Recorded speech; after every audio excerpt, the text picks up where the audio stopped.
बेटा Harley Davidson से अपनी स्कूटी बहुत बढ़िया है। अच्छा क्या बोली बुढ़िया तू? हाथ नीचे कर।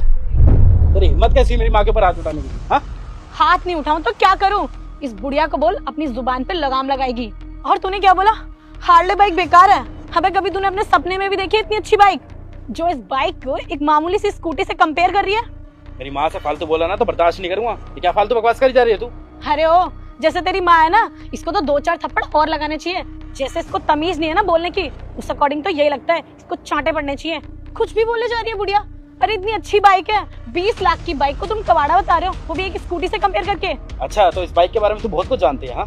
अरे माँ बेटे इसके बारे में कुछ ही बात करें तो होती कौन है बीच में टोकने वाली? और पहले तो मुझे ये बता कि बिना बात के तूने मेरी मम्मी के ऊपर हाथ उठाने की कोशिश कैसे करी? हाँ? हिम्मत कैसे हुई तेरी?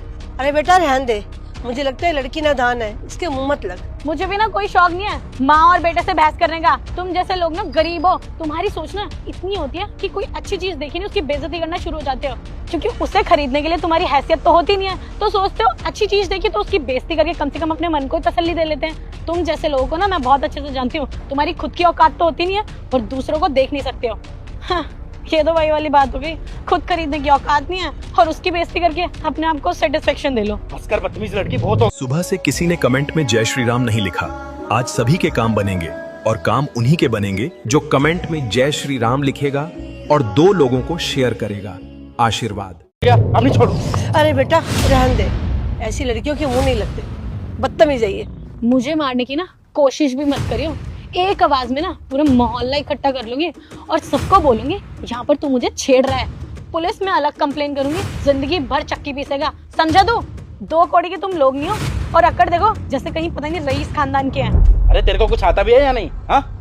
और वैसे एक बात बताऊं, तो जैसी लड़की होगी ना बस यही प्रॉब्लम है, कानून का सिर्फ और सिर्फ गलत फायदा उठाना आता है, तो और कुछ नहीं। और एक बात ना कान खोल के सुन ले, ये कानून की धौंस मुझे देने की जरूरत नहीं है, समझ में आ गया ना? और मेरे सामने अगर मेरी माँ के साथ कोई ऐसा व्यवहार करेगा ना तो ईंट का जवाब पत्थर से दूंगा, याद रख लियो तू। बोला क्या था मेरी माँ ने तेरे से? हाँ सही तो बोला है, संस्कार नाम की चीज नहीं है तेरे अंदर। बेटा मुझे ये लगता है तुम्हारे माँ बाप ने तुम्हें अच्छे संस्कार नहीं दिए। अरे ओ बुढ़िया, मेरे मम्मी पापा से ना कंपेयर करने की तुझे कोई जरूरत नहीं है। अगर तेरी जगह मेरे मम्मी पापा भी होते ना, और अगर मेरे मम्मी पापा किसी अच्छी बाइक को देखकर उसकी बेइज्जती कर रहे होते ना, और तुम्हारी जगह मेरे मम्मी पापा को कोई मार देता, तो भी मुझे उसमें कोई प्रॉब्लम नहीं होती, क्योंकि जहाँ इंसान गलत है वहाँ गलत है। मुझे कोई अफसोस नहीं होता उस बात का। और वैसे भी तुम जैसे लोगों को ना थप्पड़ ही मारना चाहिए। और अभी तो तू मेरे थप्पड़ से बच गई है, अगर अपनी जुबान दोबारा खोली ना फिर नहीं बचेगी मेरे थप्पड़ से। और तू खड़े खड़े में शक्ल